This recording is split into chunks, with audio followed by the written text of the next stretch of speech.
Hey guys, this is Hbkgrand and it is good to be back. There's a lot of catch up to go on. Just to kind of give you like a refresher, I'm actually streaming a little bit here and there on the weekends for Thefirstdescendant on Twitch. So if you guys want to hang out, chill, we can definitely catch up on old memories. I might come back to YouTube for a little bit of streaming as well from time to time to kind of like gather all the resources that we've kind of left behind. So a shout out to Nexon team for creating this game. To be honest, like I've seen one of the best works in this game. It's so grindy, it's fun, it's hard. You kind of like are building yourself onto it. We also applied for the partnership and we got it, so that is a pretty cool kind of feeling. So I'll share my link for the creator support program below, so the code will be down in the link. Today we're going to be discussing on how to farm Pureenergyresidue, what's kind of like the fastest method. I know there are a lot of videos out there. Mostly I've seen like people just go into like, oh, I want to go into the acquisition info or detail list and see where to go, and then you can just go there and farm. I kind of found like what was fastest for me. I'll share that a little bit later in the video. Whereas you could see like if you go here, pretty much it's one place, so like it's not any different from anybody else's, which is you either go to fortress in normal or hard mode. I would suggest going to the hard mode because it's better that way. First of all, you would need to farm like the code analyzers or code breakers. These can be used for the encrypted vaults that are located in the areas where we'll be showcasing at the end of the video. Now, once you have these items, you can start going to those locations and then farm for the prime energy residue. Secondly, I would highly recommend trying to get your hands on the Descendant ENZO. He's one of the crucial parts for this farming strategy because basically because of the passive skill right here, you'll get an increased time and reduction in speed of the encrypted vaults. Now those vaults, like if you don't have ENZO, can sometimes be tedious and there's a higher chance of failing if you mess even once. So getting ENZO beforehand would highly be very resourceful. Farming strategy. Now the fortress is pretty big in terms of defense line and frozen valley, so like they're a little bit more expansive, so it kind of feels like, you know, you're going to be running out a lot when you're trying to locate the encrypted vaults. For me, to be honest, like I picked the Aurora Forest and Fallen Ark the most, but you can pick between Converter Facility as well, because these three are really small maps and it is a lot easier to actually go in.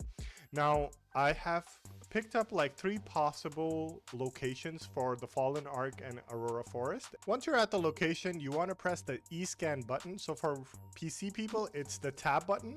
So if you hear this sound, that one right there, it means that the encrypted vault is nearby. Now, as you're doing this, you'll start hearing this beeping sound. So for example, right here, it's somewhere here.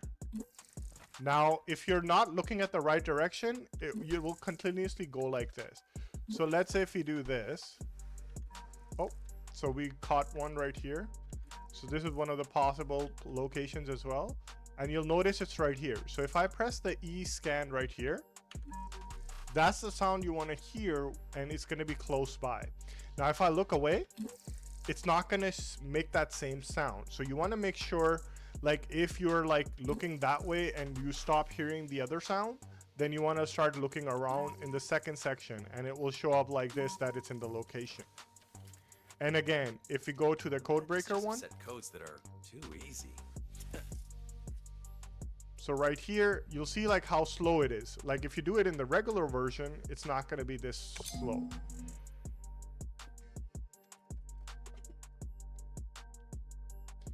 And there you have it. I'll put in the other locations for you guys to see. I'll put in the timestamp so you can go right to them if you need to.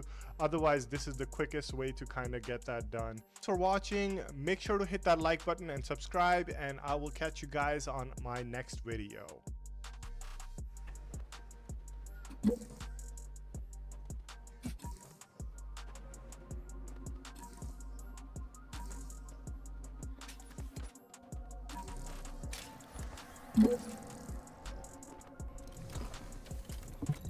The Magisters have set codes that are too easy.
That's an intriguing code, but still a piece of cake.